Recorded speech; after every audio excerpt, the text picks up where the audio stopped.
When he goes for the bump, for the headbutt, and he actually can transform him, he cannot go for the knock-up, so actually it denies the combo. So Lulu into Alistar, if it's played correctly, can be a really good counter pick. Here it comes. Ooh. Lulu into Alistar are going against each other. Trying their best there. They get some really good significant damage down to the Lulu. Unfortunately, the combo will not be enough to pick up the frag. They're just going to have some explosive rounds so far coming up from the Jinx to try and keep them at bay. But though they do not know the information is in a tri-bush, as Glance is just moving around. I thought they were going to go for the dive on the Lulu, but not just yet. It seems like you can, but I think it's a smart call from Alistar because he doesn't know where enemy junglers is.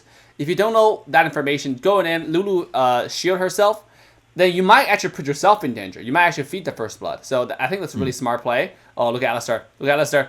They're looking for it. Oh! What? He missed it. Oh my god, the grenade's rooted in midway, could not do the knock-up, and the flash perfectly dodged away. That was 10,000 IQ coming out from the Jinx. God damn. What? Like, just... What did I just witness? 430 FF? 430 FF? What is this? That was some gaudy level play here. A little bit more action coming on the top side. Ooh. Yeah. Forcing the flash away. That's going to be fine. Lee Sin wants a little bit more, but unfortunately bit down more than he could chew. And he will be taken back to the fountain, unfortunately. But though Alistar's going to go back, he's going to get his lock-in chart, which is going to make those trades a little bit easy with this Jhin. But the deadly combos of Jhin that we were seeing on the first game for Team Reborn, Alliance not able to really pull them off that well. Yeah. Alliance, I mean, they're trying to combo. They're trying to... I gotta give kudos to Alistar for playing very aggressive, but so far not able to synergize very well. But given it's still early skirmishes, once we get to the first dragon fight, we shall see, because they have the Melfa on top of it. And then just now the trade, even though it was even 1-to-1 trade, Lee Sin does get the first blood though, so they're gonna have a little bit of boost on that gold. Still, we'll have to see when the first dragon fight comes out and how Reborn is gonna execute this situation, because there's no way they can take team fights unless Olaf finds some kills really early before the team fight even begins. That could indeed be the case. Drake is going to be an Ocean Drake for the first one, so it will be pretty good if they can get it on the likes of an Alistar. Also, that Lee Sin will be pretty helpful. And also the Malphite. Like, we didn't even talk about the Malphite Alistar wombo combo potential. That is going to be pretty lit if they can connect it properly. Mainly, what you're looking for is to have this Malphite connect it on top of the Jinx, because Jinx is going to be, I believe, the win condition as long as they get ahead with the Lulu. So Malphite's going to have a lot to play with. Even if he gets behind, he can still do some good work. But oh my god, Aurelion Sol trying to escape the grasp of the Lee Sin. He had a good double man ultimate, but unfortunately, he will still get chased to his doom, and he will be out. But though Lee Sin, he took that fight, and he could try and rotate down to the Drake lane, if he really wanted to. But Olaf is looking to rotate there. Also, but he's going to get intercepted by that. Also, the Alistar, and he does get the smite, picks up a kill. That's great. And also, you have the Malphite joining up the mix. He knows also that he can't go for it while he was an ultimate, and now the ultimate's off. He went for the ultimate engage, but still, overgrowth from Lulu is going to be so impactful. The slows of Malphite are being too much. The CC coming out also from the Olaf, from the Alistar, should I say, is going to be absolutely insane, but he will still be able to escape unscathed, as now the team is chasing down for the frags. They will find the Ari. Can they find more? No, they can't, but boy, Wild Boar barely survives the encounter. Wow. That was so close, but you see the last chase. It was just like, here's the power of Alistar, by the way, you know? Like, it's in your face, constantly looking to CC you over and over again, every few seconds. Luckily, his team responded quick enough. And then you saw the power of Aurelion Solo. This is why this hero is so popular. He has a slow, and he's slowing everybody while Jinx to dish out so much damage and clean up. I mean, this is actually looking really good for Reborn right now at this rate. With Lulu's wild growth onto his Olaf. Olaf is already pretty tanky. I mean, pretty strong. And he put a wild growth on top of him. He's become unstoppable. Yeah, I mean, even Aurelion Sol, we got to talk about Aurelion Sol there. He had such a good stun at the end. Like, Celestial Expansion was really well executed by him. He was able to get a 3-man stun and able to get some good AoE damage overall. But though, a little kind of... Okay, Aurelion Sol was having fun there. But Olaf, a little bit too much there, went a little bit too aggressive. The ultimate comes on through. Can't even find the kill on the Ari, unfortunately. So close yet so far, but she does actually burn down afterwards. So he does get a double kill at the end of the day. I was not expecting that, but still. And the stun comes on through, forces out the ultimate to make sure he doesn't get locked down in place for too long. But what a great double frag from Aurelion Sol there. Really playing around his stun so damn well. Yeah. Aurelion Sol was not doing so well early game because he was getting caught off by Lee Sin. He lost the first blood, and we saw that before the dragon fight, Aurelion Sol died again. But it's a pretty proficient Aurelion Sol player, and you see like he's able to turn the table around really quickly with those really expertly done stuns from the skill 1. And then a little bit more action here from Olaf. They really want to put down the pressure here at the dragon side. The Ocean Dragon is still available on the map. And then, once again, I do not think they have the teamfight potential, but Olaf does change the table because he's immune to all the quad controls from the enemy side, from Alliance side. Yeah, Ragnarok be like, bro, got CC, I don't give a damn. But also, they give a damn about this Drake. Ocean Drake shall be indeed going their way, making things a little bit easier. But here it is, big rotation into the mid lane. Ari, though, she knows what's up. She's got that vision, and she's got that ward in the bush. So she's just like, nah, not going to be for me whatsoever. We're going to retreat away from the engagement all around. But they're going to go for Herald 2. They're going to go for double jungle objective camp secure, which is going to be great, giving them a really significant lead. But during that time, we've seen also Alistar and Jhin in the bottom lane, going to be cracking open that turret, and they shall indeed find it. Yeah, so that's some plates and also tower gold coming their way. But mid lane also getting crashed upon by Lee Sin and Malphite, but unfortunately they cannot ensue with the turret dive. Although talking about turret dives in bot lane, that's going to be the end potentially for one of those of their players, and that's indeed Fiora out of the equation entirely. But though I'm seeing Aurelion Sol roaming around. Aurelion Sol, the key of the equation here. They have to kill this guy first. Now speaking of that bottom side. Huge ultimate coming out. Oh my god, they get it done. Ultimate coming out. Ragnarok from Wild Boar was so well executed, cleansed all of that CC in a matter of seconds, and they go for the triple frag over to the Aurelion Sol. Man, I don't see often in my own games good Aurelion Sols, but when I see one, man, it's Pepega. It's Pepega right there, right away. Aurelion Sol Orianna, the true crown of the meta mages in the mid lane. Right after you get that Rylai's Crystal, the teamfight presence this champion has is just way too strong. Like, he stays over there, big AoE. We saw how big the skill 1 stun can get if you charge enough distance, right? It literally covered their entire phone. There's nowhere for you to dodge. Now, bottom side, a little bit more action here. It seems like they will pick up a kill on Lulu thanks to Malphite's ult. But Badger was saying, the Aurelion Sol is so strong right now. They have to find a way to shut it down. Alliance have to find a way to shut it down at this point. Yeah, didn't even get nerfed like recently. It doesn't seem like that. So I gotta say, he's still really on top of his game. And they spin messages 1030 F. Not too sure. I think that's also the information on the flash. Yeah. As to when the flash will be back up for specific characters. I do not know how to read that, but you know what? That is fair enough. As now Fiora going to be potentially caught up. She sees the information on both of these characters, so she shall escape unscathed for the time being, at least. As Zika's convergence is going to be available if he wants to go backwards, which is indeed what he's going to do to be a little bit more helpful to his teammates. But 6-10, this is definitely a lot closer than what we had on the first game, but still, we are seeing in the fights overall, like, the Aurelion Sol is carrying the team. Yeah. Again, where would this Reborn?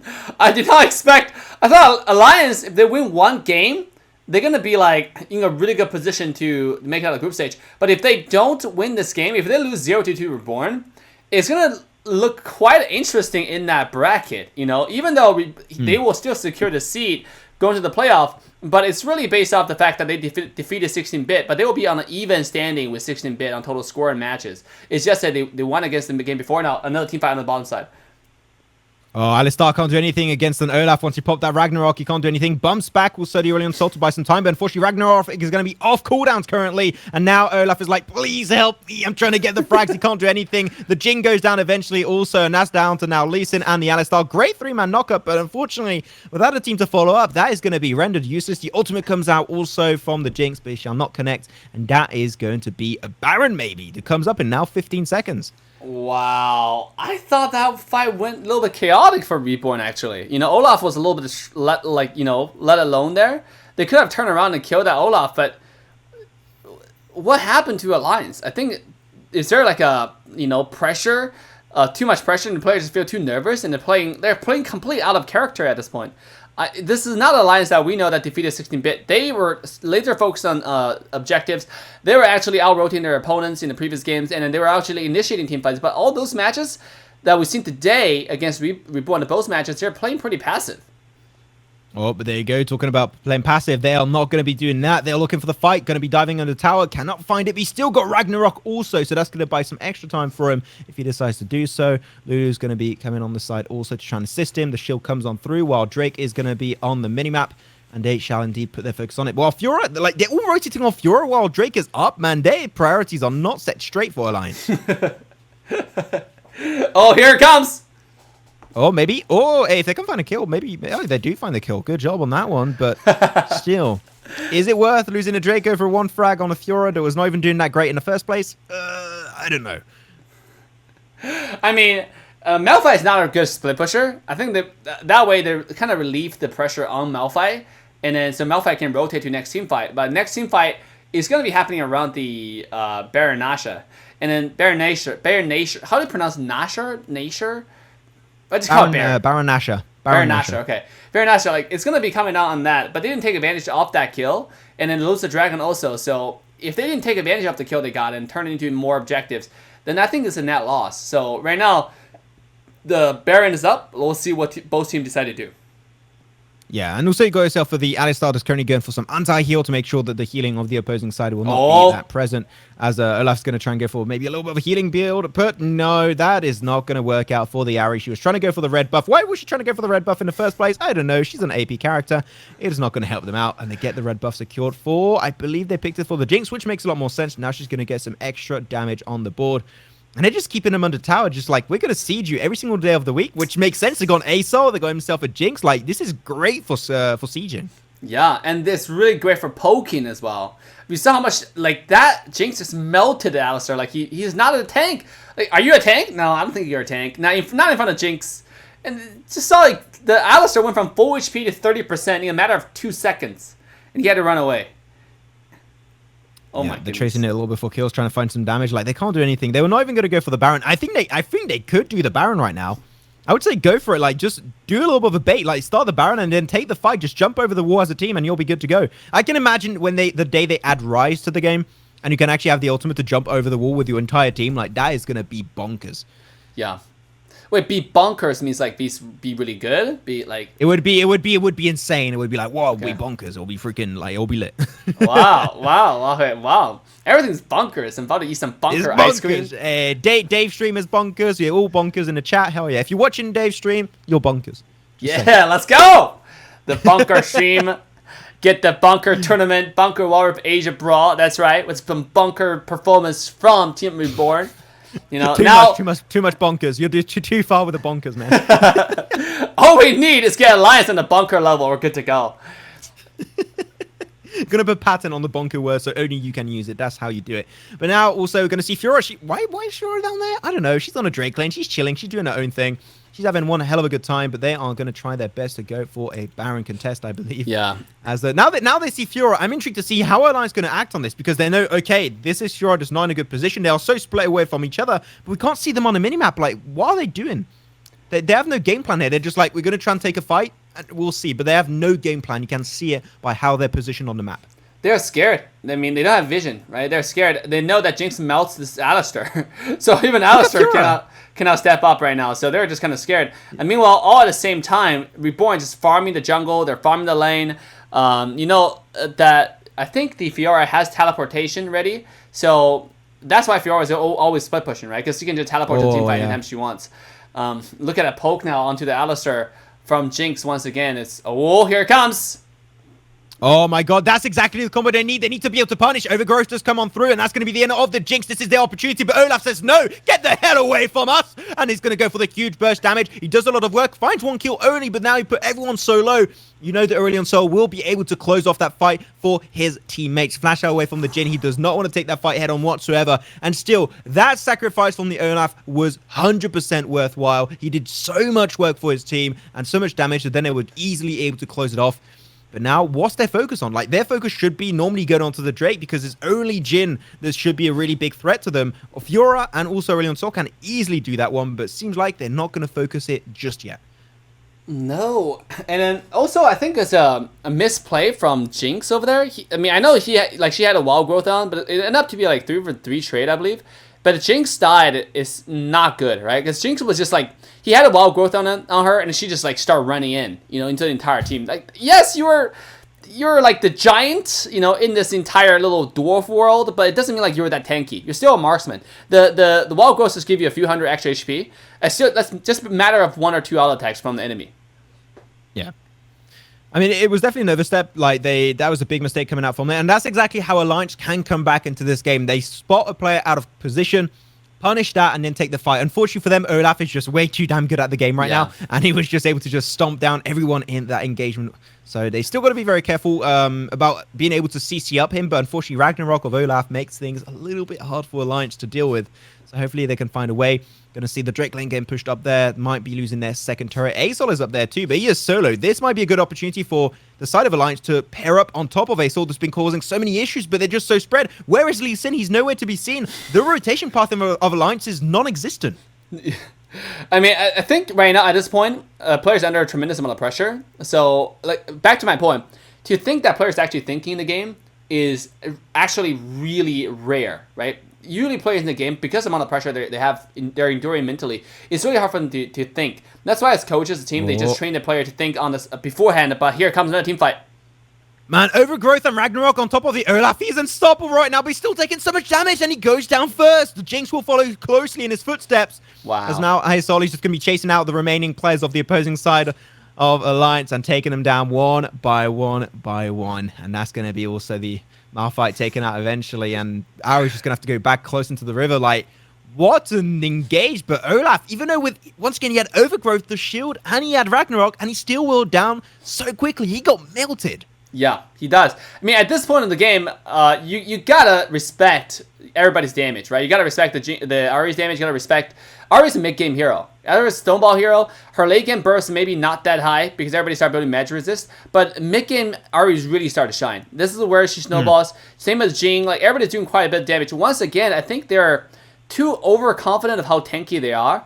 Like, Olaf should be trying to snipe the Jing every chance he gets instead of just running towards the teams thinking that he can kill everybody like he wants, right? Like, there's reason why you have the immunity. Go for the backline, and then at the same time, they should be more coordinated with what they want to do. They need to use the opportunity to force team fights, to force objectives, and then poke the enemy team, because their strength is not in the 5-on-5 like clash. It's really just in the poke with Jinx with Lulu's picks on top of Jinx, and Jinx start poking, and Ardell start doing the objectives on top of Aurelion Sol. How big that is! We see two fights in a row. It's Aurelion Sol finish up the fight very cleanly. So they need to take advantage of that, the poke that they have, and start going for the objectives instead of forcing team fights for no reason. Yeah, but we're going to be seeing here Team Reborn actually forcing their own fight. You're going to have a curtain call coming on through, though. Not as sure what's happening so far with the Fiora, but you know what? It does not matter, as they're going to be fighting on the front line. Though Aurelion Sol going to be going straight on back onto the Baron. That seems like their focus is to secure the Baron, and he got actually snatched away, I believe, or was actually secured. No, it was actually stolen away by Alliance. They got the Baron, and they also got himself one frag. Only one frag, unfortunately, but still, that is one frag on the Fiora. And now, how are they going to use this Baron? They just can't, because every single one of their towers are dead outside of the base towers. Yeah, that was good. That was actually, with this buff, it's going to hold them off a little bit longer, a little bit more engaged from Alistair mid. Oh, he survives barely. The redemption comes out, unfortunately not in a great position, but that's fine. But at least one good thing, even though they can't use the Baron, at least they denied it away. And look at their top lane also. Yeah. Look at that Drake lane. Like, that Drake lane is getting pummeled pretty heavily. He's going to be cracking on open. Might be actually... Whoa, man. That tower HP is going down way too quick. Oh, man, he misses up, unfortunately, the knock-up on top of that Jinx. That could have been a great pickup, because Jinx and Asol should be the two main focuses. But the super minions now spawn onto the Drake lane. They can maybe win a good fight or one-off and backdoor if they want. That is how close they could be to stealing that win away. Yeah. I mean, they certainly don't count any team out right now, including Alliance, because they still have a one-ball potential. You saw how much damage they can do in burst, and then it just...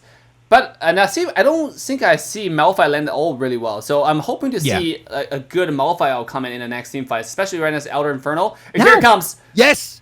That's exactly what he wanted. He does pop the GA instantly. She got melted to the ground, but here it is. Olaf going to go straight for the backline. Jinx does flash away to safety. It should be okay, but the Zonia is going to be coming out from the Ari. She's going to get taken down initially for the team. Now down as a four-man team, while still Alistar bringing some good CC to the table, but it's just not enough to go up against the steamroll dashed away by Team Reborn. That's going to be Lee Sin making it back to the base, but now he's seeing...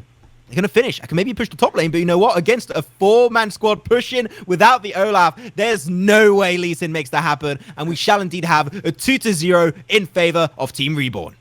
Oh my goodness. What just happened? Like, this is totally the opposite of what a lot of people expected, right? Coming to the game, a lot of people expected Alliance would just steamroll their opposition. Reborn is sitting on the last space of this group right now. But, like, what is happening is this is actually Phoenix Reborn experience. This team has gone to Reborn 3.0, and I cannot wait for future performance from them. Somehow, what What? Just what?